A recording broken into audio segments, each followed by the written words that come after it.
नमस्कार, मैं हूं विजयलक्ष्मी। सियासी पीच पर आपका स्वागत है। चलिए जानते हैं बिहार और देश से जुड़ी राजनीति की बड़ी खबरों को। सबसे पहले एक नजर सुर्खियों पर। विदेशी मेहमानों ने की भारत की चुनाव प्रणाली की तारीफ। पवन सिंह ने काराकाट सीट से दाखिल किया नामांकन। पीएम मोदी की देश को आर्थिक महाशक्ति बनाने में अहम भूमिका, रिपोर्ट। विक्रमादित्य सिंह ने मंडी सीट से किया नामांकन। अनंत सिंह ने कहा, ललन सिंह को मेरी जरूरत नहीं। अब खबरें विस्तार से।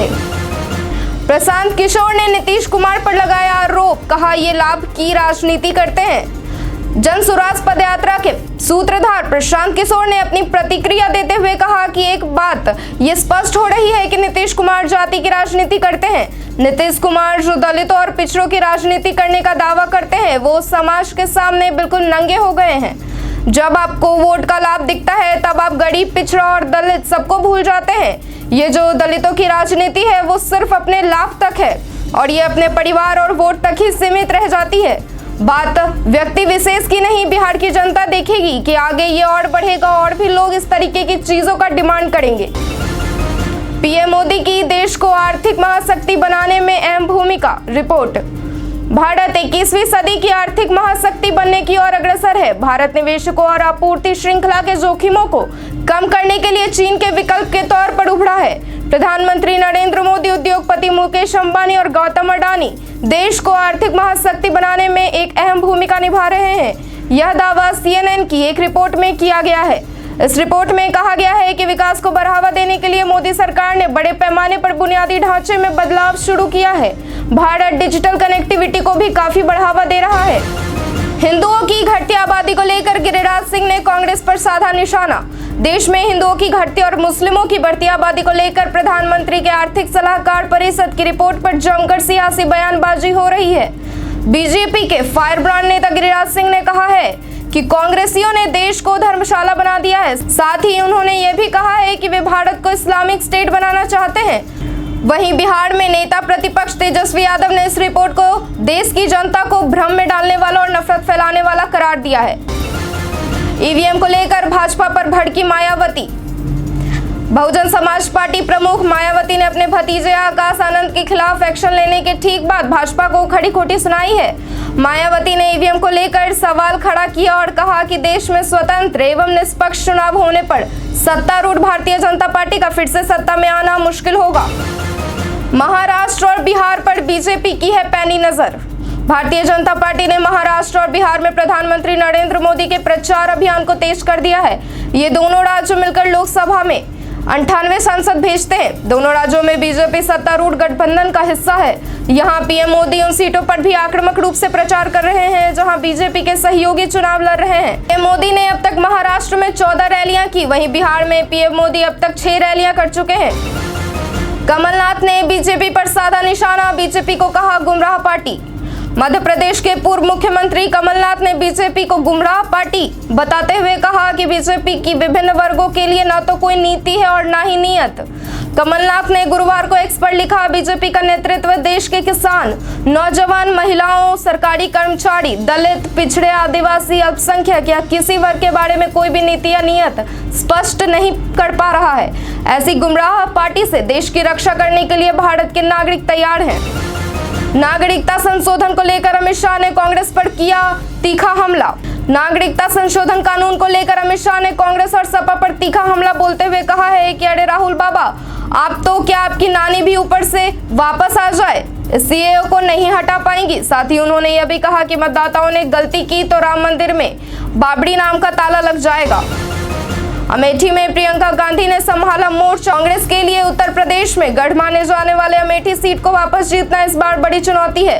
रायबरेली सीट पर राहुल गांधी को बड़े अंतर में जीत दिलाने और केएल शर्मा को अमेठी जिताने के लिए प्रियंका गांधी वाड्रा ने मोर्चा संभाल लिया है। उन्होंने भाजपा पर भी राहुल गांधी के खिलाफ झूठ फैलाने के गंभीर आरोप लगाए हैं।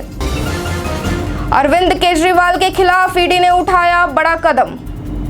तिहाड़ जेल में बंद दिल्ली के मुख्यमंत्री अरविंद केजरीवाल की मुश्किलें कम होने का नाम नहीं ले रही हैं। ईडी सूत्रों के मुताबिक दिल्ली शराब घोटाले मामले में शुक्रवार को परिवर्तन निदेशालय सप्लीमेंट्री चार्जशीट दायर कर सकती है। यह सप्लीमेंट्री चार्जशीट अरविंद केजरीवाल और के कविता के खिलाफ दायर कर सकती है। आपको बता दें कि शुक्रवार को ही सुप्रीम कोर्ट अरविंद केजरीवाल की अंतरिम जमानत याचिका पर भी फैसला दे सकती है। रूस ने लिया भारत का पक्ष। रूस ने अमेरिका पर भारत के घरेलू मामलों और मौजूदा चुनावों में हस्तक्षेप करने का आरोप लगाया है। रूस ने कहा है कि अमेरिका ने उसे देश में एक खालिस्तानी आतंकवादी की हत्या की साजिश में भारतीय नागरिकों की संलिप्तता होने का कोई ठोस सबूत अभी तक मुहैया नहीं कराया है।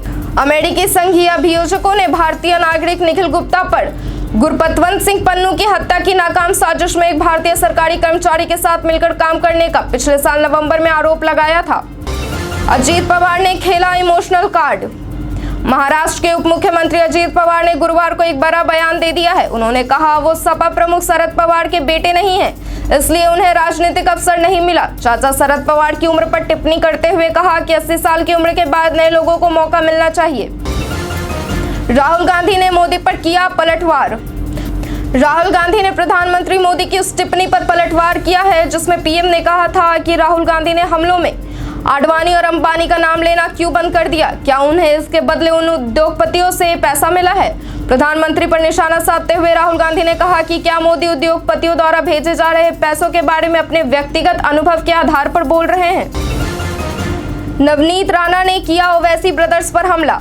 महाराष्ट्र के अमरावती से सांसद नवनीत राणा हैदराबाद से बीजेपी प्रत्याशी माधवी लता के समर्थन में चुनावी रैली करने के लिए पहुंची थी। इस दौरान उन्होंने ओवैसी भाइयों को चुनौती देते हुए कहा था, छोटा भाई बोलता है कि 15 मिनट के लिए पुलिस को हटा दो, इसके बाद हम बताते हैं कि हम क्या कर सकते हैं। मैं उनको बताना चाहती हूँ कि छोटे भाई साहब को तो 15 मिनट लगेंगे, हमको तो सिर्फ 15 सेकेंड लगेंगे।